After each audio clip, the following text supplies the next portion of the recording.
This is just your reminder to record on your end. I'm recording a backup, and just keep an eye on the chat for time. Thanks so much. Always good to have Hi, back. Suzanne. How are you guys doing? Very Hi, good. thanks. How are you? All right, all right. Early for me. I know. It's crazy. Sorry. So I guess they paired you because you're both doctors, kind of.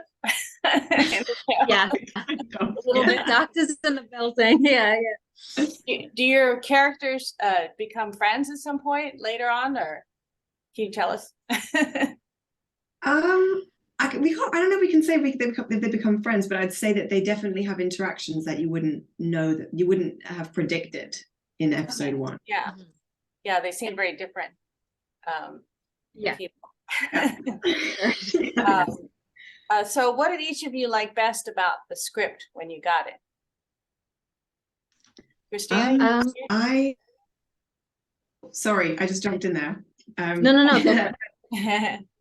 Well, personally, I loved reading the funny things that my character got up to. I just think that she was written in such a funny way, and not just like mildly amusing, but I was actually laughing when I was reading the script. So it was so much fun to get the new scripts in I think it was 2 weeks that we got the new scripts in. Yeah. So that was, I think, one of my favorite things. But then I guess I'm coming at it from my character. Yeah. I loved my character from my very first self-tape. I remember kind of thinking like, I really want this one. And but yeah, and I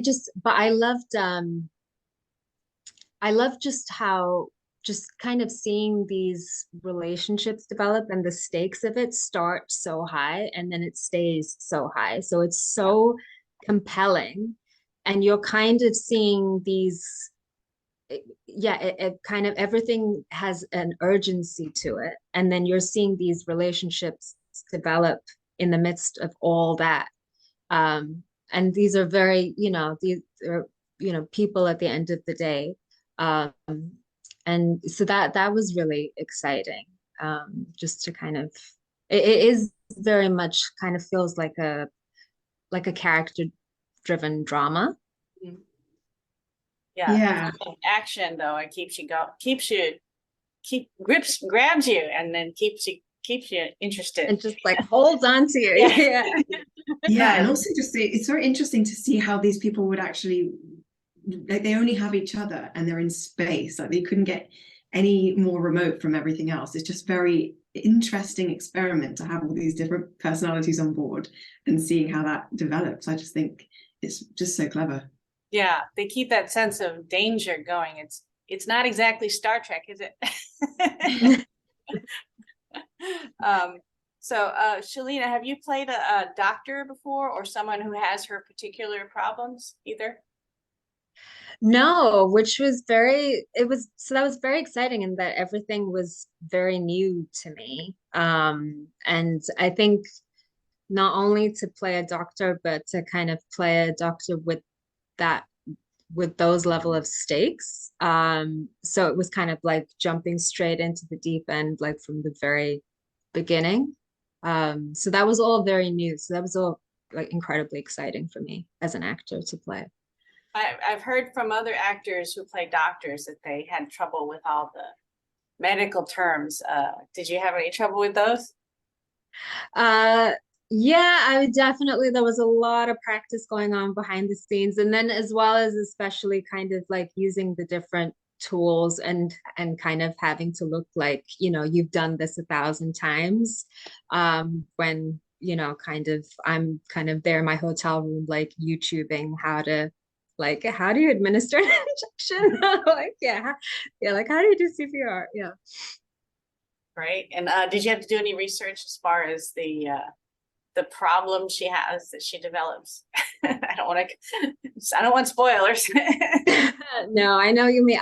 Yes, I did a lot of work and research into that, and that's a storyline that I took very seriously. So it was important to do that justice. Good. And Christina, they show you at one point with what you really look like, your hair and your makeup. How long did it take for that with hair and makeup?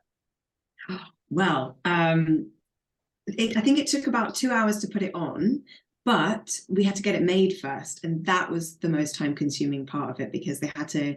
Well, I didn't realize that you needed to make like an actual prosthetic in order to have a bald head. I thought it would be like a swimming cap that they just painted. No, it was like a whole plaster cast thing, and that took hours. So they made that, and then they painted it on me. So it was like a real, like, work of art by the end of it. It was amazing. And but not generally on the show, you're wearing your own hair, except for that part where I assume they put a wig on over the prosthetic. Yeah, but actually I'm wearing a wig for the entire show. Oh, okay. Yeah, it's just a very good wig. It is a very good wig. I didn't know that. I just had to tell you, because I was a big fan of Batwoman, and I'm still mad they canceled that. And she's great. I know. And I just talked to Warren Christie a couple days ago, and Did you? I only had a few minutes with him, but I didn't want to say to him, "Oh, I missed." You should have said it. He would have loved it. I know, I'm a big superhero fan, so. Oh, thanks for saying that. Yeah, no. Glad you enjoyed it. Yeah, no, I loved it, but I like this. I like all of Dean Devlin's shows, so it's great. I'm happy to talk to him today, and this is a really good sci-fi show, and I'm telling everybody to watch it. So hope it's successful. Thank you. I appreciate that. Thank you. Well, thank you so much, and I'm out of time. So good luck with everything. Thank you so much. Thanks, Suzanne. Bye, Suzanne. Thanks so much.